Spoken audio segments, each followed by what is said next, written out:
திருச்செந்தூர் கோயிலிலே வேளாடனு சண்முகா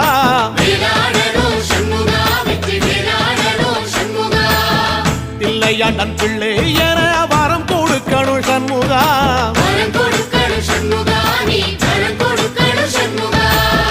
திருச்செந்தூர் கோயிலிலே வேளாடனு சண்முகா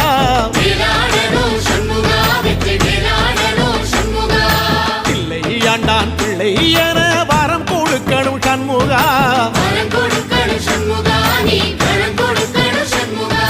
கண்ணுபடும்படி சண்முகா இந்த காலம் முழுவதும் சண்முகா உன்ன நினைக்கிற சண்முகா நல்ல செல்வம் பொழிக்கணும் சண்முகா சொன்ன வரங்களை அள்ளி கொடுக்கிற கொடை வள்ளலே சண்முகா கோடி வணக்கம் சண்முகா பல கோடி வணக்கம் சண்முகா